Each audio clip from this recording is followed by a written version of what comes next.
What's up, y'all? It is your girl Ashley Ross, and I am giving you quarantine realness today. Yes, because we're in the however many months of quarantine, but we have a lot to get into this week on the Ashley Ross Show, so let's get into it.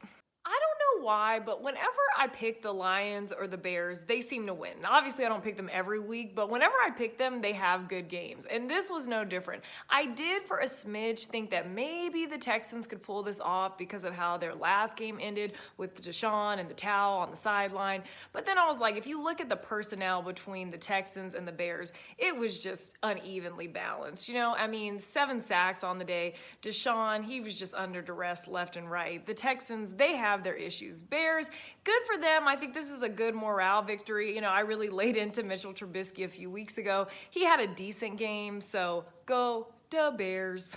Speaking of moral victories, Cowboys versus the Bengals. The biggest storyline coming into this game was Andy Dalton returning home to take on his former squad. And let's be real, who really was like tuning in for that storyline? And the Cowboys, I mean, we talked a lot about the NFC East with Washington and the Giants performing the way that they've been performing. This division, you know, getting a win used to be like, oh my gosh, look at them. And now it's like the Cowboys won, but because these other teams are doing well, it doesn't even really matter. So who would have thunk it? The NFC least is really something out here in these streets. Chiefs versus the Dolphins. Some things never change. You know, the Chiefs, they have a history of winning in that stadium, and the winning would continue on Sunday. I know, everybody, we are looking to nitpick the Chiefs. We are looking for the chink in their armor. And yes, did they get down 0-10 early in this game? Did Patrick Mahomes look a bit sloppy? Absolutely. But this is the thing, when you're just that good, you can overcome almost anything. And that's what, to me, makes this Chiefs team so deadly. It's not that they have all this scoring and high-powered offense. It's that they are battle-tested. I mean, if you look at some of their wins, even dating back to the playoffs last year, they know how to come from behind. So it's like there's no real formula to beat them unless they beat themselves, and they can still turn it on. Now, Miami, I think that if you're Miami, you definitely blew an opportunity, right? You have the Chiefs down on the road, and I think it's a little concerning to me for Miami's offense because we know that the Chiefs are going to put up numbers, the Steelers are going to put up numbers, the Browns are going to put up numbers. These are teams that we expect to be in the playoffs. Miami, you have got to be able to put up numbers come prime time. So I definitely think it was a missed opportunity, but then again, it's the Chiefs. Cardinals versus the Giants. I think both teams are kind of similar in the sense that they have good moments, but overall, do I really see either one of these teams as real playoff threats? No. And the Giants, I like Washington way more than the Giants. I know that they rattled off a couple wins, and yes, they beat Seattle, but overall, I think Washington is just a more well-rounded team coming out of the NFC East. Cardinals, again, I think that they have pieces. The D-Hop addition has been great for them defensively. Buda Baker, some of the other pieces they have are good, but I still think that they're a couple years away from being a real contender out in the NFC West. Vikings versus the Buccaneers. Y'all, when this game started, I was like, no. I mean, we were all watching this game, and, you know, all season it's been a little inaccurate from Tom Brady, and that's not something we're really used to seeing, and I was like, please, no. Come on, Buccaneers. Like, you have to get it together. And then, as Skip Bayless says, he hit little Scotty Miller, and then everything started to gel from there. This is why I'm still super high on the Bucs, because I feel like it's good to go through the ebbs and the flows of a season, right? I don't want a team to just have a perfect season and then come playoff time and they get wiped out. So it's good that they've gone through so many ebbs and flows throughout the season. And again, they have Tom the Goat Brady. So come playoff time, I am betting my bottom dollar Tampa will be ready to go. I can admit when I get it wrong, and I underestimated the Broncos and I overestimated the Panthers. I feel like both of these teams, I'm really going to keep my eye on them because, yes, they're in somewhat tough divisions, but I think that they have some really good young pieces. They kind of have faced injuries. The Panthers more recently with like a lot of the COVID stuff. Broncos with Von Miller being out, one of the key cornerstone pieces of their defense. I'm really excited to see what both of these teams will be in the future. Titans versus the Jaguars. Who are the Tennessee Titans? In the words of Drake, trust issues. I have trust issues when it comes to the Titans because some weeks they look all world, but then when they play better competition, they struggle. Now, obviously, better competition is going to be more difficult, but who is this team? And another thing that concerns me, as much as I love to see Derrick Henry go off, I feel like come playoff time, do I really trust Ryan Tannehill to get this job done? Because I feel like better defenses are going to stack the box, and obviously you're not going to neutralize Derrick Henry, but you're going to contain him more than most in the regular season will. So I'm just a bit concerned with their playing style in the playoffs. Colts versus the Raiders, two other teams who I just don't know who they are. Now the Colts, I know realistically they're 9-4, they're right in the hunt for their division. I know that I should put more respect on their name, but I just can't. Like, it's just something about them that just does not fully resonate with me as a championship team, and it is what it is. The Raiders, I really was holding out hope for the Raiders. I feel like a lot of us were like, okay, the Kansas City game, they played Kansas City really well. But also, too, that's a division game. They're kind of used to seeing them. So was that an anomaly? Is that who the Raiders are? To me, this was a must-win game for the Raiders because if you win this game, you're immediately in the wild card mix. You lose this game, and you're on the outside looking in. So if you can't even really compete for a wild card spot, what makes me think you're playoff ready? So Raiders, get it together. Jets versus the Seahawks. This was just a good revenge tour for Jamal Adams and company. And every former Jet was getting in on the action. It got so bad that they said, Gino, you used to play for the Jets. You get in there in the third quarter. That's how much the Seahawks dominated this game.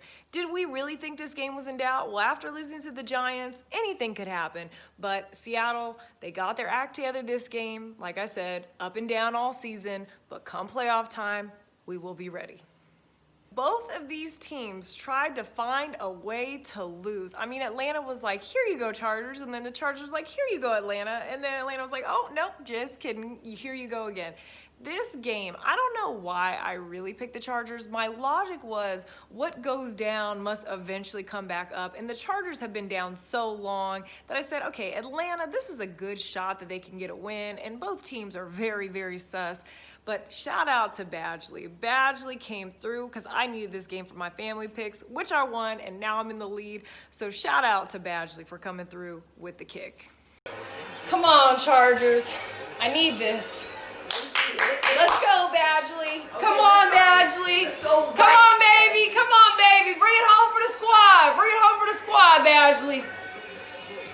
Yes! Woo! Chargers, you always find a way to lose, but not today. Woo! Don't look now, but we have a real life competition in the NFC East. And Washington, to me, Washington, they're not just NFC East good. They're like football good. They're a competitive team. And the thing that I like about Washington, I always like a team that kind of has a band of characters and kind of some misfits and people that aren't necessarily like the most shiny, but have a little edge and a little grit to them. And that is what this Washington team has to me. And Chase Young, I mean, there's just some people that have it and he is oozing it. He is dripping in it. And it was such a nice, wholesome moment at the press conference with his mom. Is your mom actually on the phone right now? On the speakerphone? Right here. I don't know if you can see it. Hey, what's up? Take yourself off mute. Hi. She said hi. What'd you think of the touchdown today? They said, what did you think of the touchdown tonight? He knows how to pick that ball up and not fall on it. And he got it and kept trucking. Washington with a new name and under Ron Rivera's regime, and shout out to Ron Rivera for just getting through the season with all he's dealing with. Shout out and prayers to Ron Rivera. I like this Washington team, and I feel like this is going to be a good competitive team in the years to come. Saints versus the Eagles. The Saints, this really told me a lot about both teams. Number one, Jalen Hurts, is he the quarterback of the future? Let's cross that bridge when we get there. But right here, right now, he is your quarterback the rest of the way this season. At least give Carson some time to mentally decompress. And the dude had over 100 rushing yards in his debut over the Saints, who have not given up 100 to a rusher since Reggie Bush was on the squad. So the Saints, I was just raving about them last week, saying how they're all world and they're the most consistent team in the NFC. And while, yes, they didn't know necessarily how to game plan for Jalen Hurts, I do feel like with Taysom Hill, I am not as secure in this Saints offense as I once was. I know I was like, it's me, it's Taysom, it's whoever, it doesn't matter. It does matter. And I do feel like for the Saints, the best thing that can happen for them is Drew Brees get healthy come playoff time. Steelers versus the Bills, Sunday Night Football. I could not wait to get into this game for a number of reasons. I intentionally did not pick the Steelers in this game because of the way the Steelers have been acting out here. They were like, Pop, why you all like that? Why you tall like that? Why you all like that? I'm gonna get to the game in a second, but there's a saying, the greatest threat to your future success is your current success. And the Steelers and Juju and everybody, they lost sight of the bigger picture. You wanna know why LeBron James is so great and why he can have a tequila, he can do Space Jam, he can have uninterrupted, he can have whatever he wants because he keeps the main thing the main thing. He is in year whatever and his production has not dipped off. The Steelers had not accomplished jack and were acting like they have been crowned and won the Super Bowl. Humble yourselves. Pride always cometh before the fall. And I am glad that the Steelers got some humble pie. Enough with the TikToks, enough with the disrespecting other teams' logos. Humble yourself and get some good play calling. To the game. I am so happy for Bills Mafia. Y'all have really arrived. Last year you were on your way, but Tom Brady was still in the division. Now is your time to shine, and this was a statement game in prime time, and I am proud of the Bills, and I am proud of Josh Allen. Go Bills Mafia, bust a table. And rounding out the games, Monday night game of the year, probably one of the best games of the year, Ravens versus the Browns. This game had a little bit of everything. High scoring, star player goes out, star player has to come back on 4th down, a field goal to win the game. This was a great matchup. This was an all-time great football matchup. And we can critique the Browns. They should have won this game. It was just some really great football. I think the Ravens were desperate. They know that they needed this game to stay in the playoff hunt. Yes, this would have been a great win for Cleveland at Cleveland to really establish themselves finally, but they'll have other opportunities. This was a great game, and I'm just glad that we got a good Monday night game. And that wraps up the show for week 14. Thank you so much to everybody who tunes in and joins me. I appreciate y'all. Please have a safe and happy holidays with your family. Wear a mask out here in these streets. Take care, y'all. I'll see you next week. Bye.